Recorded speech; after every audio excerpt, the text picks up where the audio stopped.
At Wingfoot Lake State Park, Well, I got to work on my line here.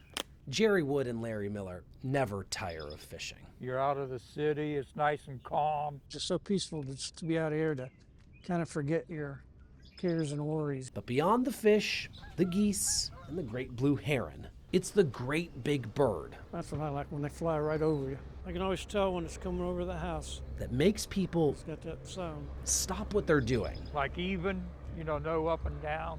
just to catch a glimpse. Very distinct sound of it. And he won't scare the fish. They're talking about the Goodyear blimp, Here she comes. an icon of Americana I seen it there all the time when I was a kid.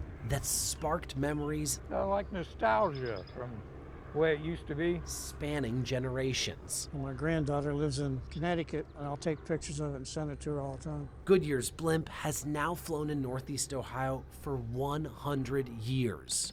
And over time, we've followed the fascination with Akron's eye in the sky. You have seen the Goodyear blimp hundreds of times in television commercials and hovering over sporting events. Looks like driving a bus with the steering wheel in the wrong place. An evolution They've come a long way since the banner towing days. When the message is done, the computer puts it on a floppy disk. Another computer is put on the blimp and hooked up to the side lights. far from its beginnings when Goodyear began building blimps for the Navy for surveillance in World War I and to help escort ships safely in World War II. From there, Goodyear rolled out their own blimps and became a marquee attraction with passengers such as Charles Lindbergh and Amelia Earhart. In 1929, Amelia Earhart christened the Defender, Goodyear's flagship of the fleet.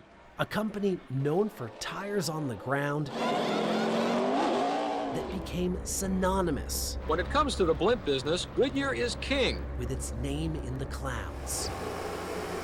We're ultimately a billboard flying around selling tires, but over the years we've become so much more than that. Today's pilots, Nobody shows up for a blimp ride saying, oh my gosh, I gotta get on a blimp today. Northeast Ohio natives Joe Herbs Just such a unique way to watch the world go by. and Jerry Hissam. Over 8,000 hours in airships, you can see I'm pretty comfortable up here.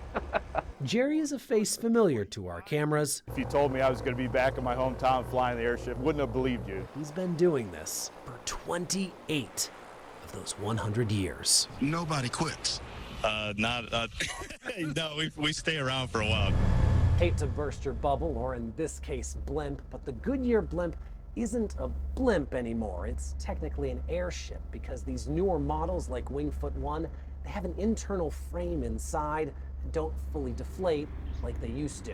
Whether you call it an airship or a blimp, in an era where drones and aerial shows test the limits of what's possible, there still remains an intrigue Suddenly this 246-foot monster comes lumbering across the sky, that Goodyear pilot Joe Herbs calls a point of pride.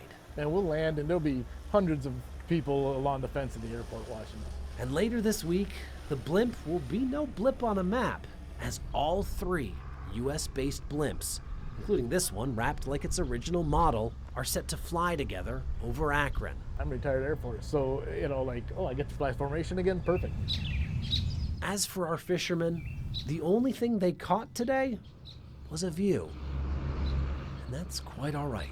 It's not often you get to see something like that.